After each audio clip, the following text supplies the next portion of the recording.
Charles Oliveira's journey into UFC Rio wasn't just another fight, it was a crossroads. Earlier in 2025, at UFC 317, Oliveira faced Ilia Topuria for the vacant lightweight title and suffered the most devastating loss of his career, a lightning-fast KO at 2:27 of round 1. It was the first time in years that the Brazilian legend was taken out cold, and the first knockout loss he'd ever suffered in a main UFC bout at lightweight. That moment shook more than his record. It rattled belief. Before that fight, Oliveira was riding a wave. His name carried weight not just for his finishing ability, but for records. He holds the most submissions in UFC history, 17, and the most finishes overall, 21. Fighters and fans alike revered him as one of the most dangerous finishers ever. But the KO at Topuria wasn't just a mark in the loss column, it was a crack in the myth. It raised questions about his chin, durability, and whether age or wear had finally caught up. In the run leading up to Rio, Oliveira's recent form was patchy. In his last few fights, he had suffered key setbacks, such as a split decision loss to Tsarukyan earlier in 2024. While he bounced back later with a decision over Michael Chandler, the momentum was no longer guaranteed. So when the UFC announced Oliveira versus Rafael Fiziev as headliner in his homeland of Brazil, there was already pressure. When Fiziev withdrew with a knee injury and Mateusz Gamrot stepped in, Oliveira's comeback path got complicated and riskier. So Oliveira entered UFC Rio not just as a fighter seeking a win, but as a man chasing redemption. The fans expected more than victory. They demanded resurrection. Could he overcome the shadow of that knockout and reclaim his identity as a finisher? Or would those cracks widen under pressure? Mateusz Gamrot walked into Rio as the underdog, but hardly an unknown. A wrestler at heart, with solid grappling and a growing MMA resume, he'd earned respect for consistency and heart. His record stood at 25-4 heading into the fight. He was stepping in on relatively short notice after Fiziev's withdrawal, and that brought both risk and opportunity. Gamrot's style is one built on pressure and wrestling transitions. His ideal path was to drag Oliveira into scrambles, grind him down, avoid prolonged striking wars, and take down when possible. Many believed he could neutralize Oliveira's submission threat by keeping the fight muddy and unpredictable. In the pre-fight talk, some expected Gamrot to aim for early grappling exchanges, takedowns into top control, and incremental damage rather than flashy finishes. But entering Rio meant entering Oliveira's world, on his home soil, with the crowd behind him, breathing chaos and expectation. Gamrot was not just fighting Oliveira, he was fighting the myth, and he had to do it on terms set by his opponent's strengths. Maintaining disciplined wrestling against a Brazilian legend with elite jiu-jitsu was a tall order. The question wasn't whether Gamrot could fight Oliveira, it was whether he could fight him on stable ground, both figuratively and literally. So, from fight night's opening seconds, the matchup became a chess match. Gamrot trying to force scrambles and takedowns, Oliveira looking to threaten submissions, transitions, and capitalize on any hesitation. It was a crucible where game plans collide, and as Oliveira had shown before, under pressure is where he thrives. The tension. Could Gamrot survive the storm, or would he be swept by the resurgence of Bronx? October 11, 2025, in Rio de Janeiro's Farmasi arena, the stage was set for drama. UFC Fight Night, Oliveira versus Gamrot, marked one of the most emotional fights in Oliveira's career, not just a main event, but a homecoming. It was the first time he headlined a UFC event in Brazil since 2015, and Rio had waited years for its hero to return. The weight of expectation hung heavy in the air. Oliveira's walkout wasn't flashy. He didn't dance, didn't shout. He moved with purpose. His posture was upright, eyes locked, expression serious. Gone was the wild, chaotic persona in favor of ruthlessly focused calm. He stepped into familiar roar, but carried a silence inside. Across the octagon, Gamrot entered with stoicism, aware of both the opponent and the audience, the pressure whispering in his ears. The contrast was visual. Brazil's prodigal son returning, and the challenger braced for war. The crowd's energy surged as the cage door closed. That roar was a signal. Failure was not an option. For Oliveira, the knockout loss to Topuria was still fresh in memory. For Gamrot, This was his shot, but the difference lay beyond fists. It lay in composure, belief, and momentum. The first bell didn't just start the fight, it set the moment in motion. And when the octagon lights blazed, it wasn't just about striking or grappling. It was about who controlled tempo, who forced discomfort, who made the other crack. The narrative had begun, not with a punch, but with presence. In the next rounds, strategy and reaction would collide in a fight that would answer not just who won, but who believed in their next chapter. When the first bell rang, Oliveira moved differently than the version fans remembered from 2022. Gone was the head-up aggression that had cost him against Islam Makhachev and Ilia Topuria. Instead, he took the center with his chin tucked and shoulders tight, measured but menacing. Gamrot opened with feints, looking to gauge distance and test Oliveira's reactions. But Oliveira didn't bite. He pressed forward, cutting off the cage with a jab-low kick rhythm that disrupted Gamrot's balance. Gamrot's early plan was clear: close the gap, clinch, and take the fight to the mat. He shot for his first takedown within 45 seconds, driving Oliveira to the fence. But this time,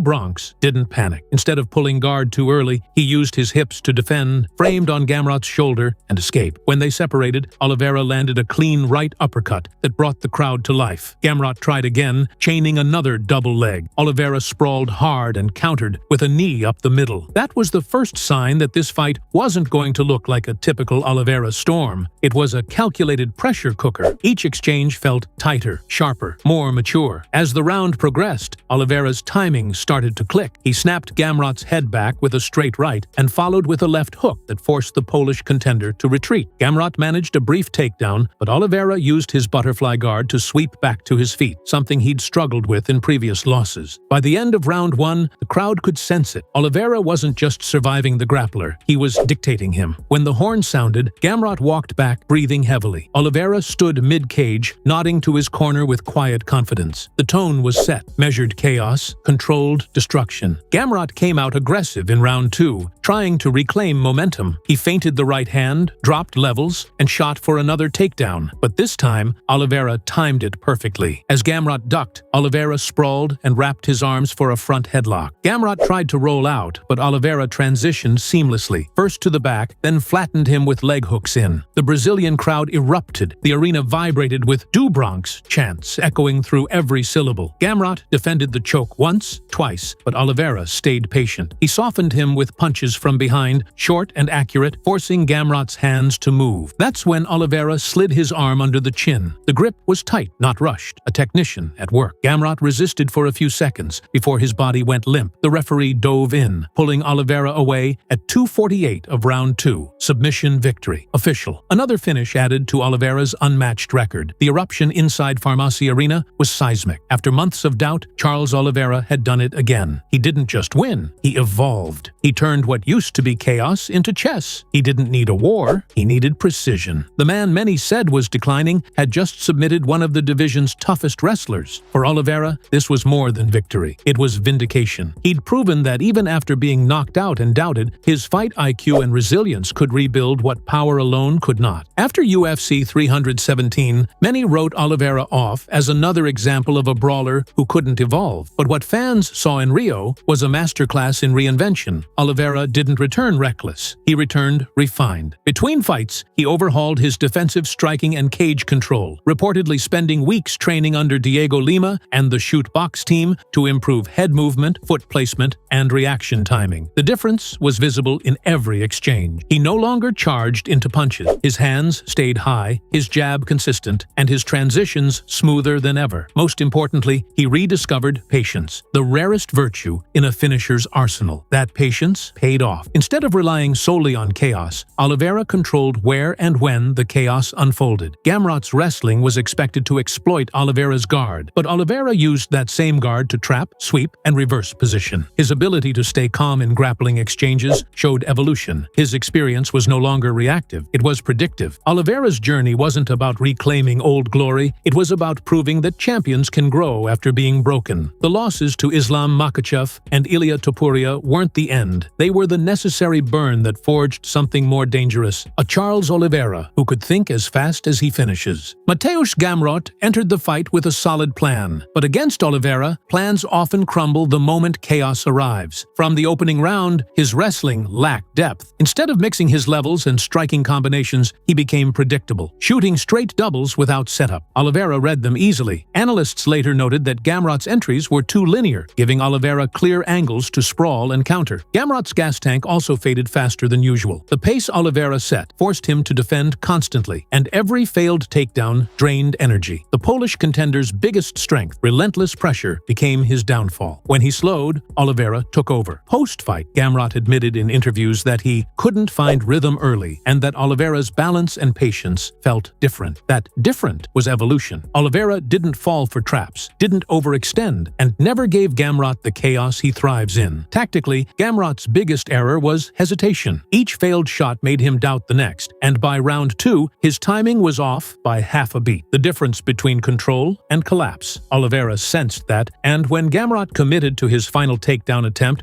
Bronx punished it mercilessly. When Oliveira's hand was raised, Rio erupted in sound and tears. Commentators like Daniel Cormier called it vintage Charles with new polish, while Ariel Helwani tweeted, "The comeback of the year. Bronx does it again?" Fans flooded social media with messages of pride and disbelief. The man they feared was done had just reminded everyone why he's a legend. Dana White, in the post-fight press conference, called the performance vintage Charles, but smarter. Analysts praised the technical adjustments, defensive awareness, controlled pressure, and strategic jiu-jitsu setups. It wasn't luck, it was evolution. In Brazil, the media dubbed it A Noite da Redenção, the night of redemption. Crowds spilled into the streets of São Paulo, waving flags and chanting Oliveira's name. For a country that adores its fighting heroes, this wasn't just another win, it was a reclamation of pride. And in the locker room, Oliveira spoke humbly. "Losses teach you what wins can't. I came here to show I'm still learning." It wasn't bravado, it was truth. He had rebuilt not just his record, but his relationship with failure. With this victory, Charles Oliveira re-enters the title conversation. The lightweight division remains stacked. Islam Makhachev, Arman Tsarukyan, Justin Gaethje, and Topuria all loom as potential matchups. But Oliveira's renewed composure suggests he's ready for another run. Whether the UFC books him against Tsarukyan for a rematch or aligns him for a Topuria revenge bout, his path is wide open. Gamrot, meanwhile, faces reflection. His loss wasn't career-ending, but it exposed limits. He'll need to diversify his striking entries, pace control, and composure under fire if he wants another top-5 shot. For Oliveira, though, the narrative has changed. No longer the reckless brawler with miracle comebacks, he's now the master of redemption, the fighter who learned from defeat and came back smarter, stronger, and more dangerous. In a sport that devours its legends, that kind of rebirth is rare. And for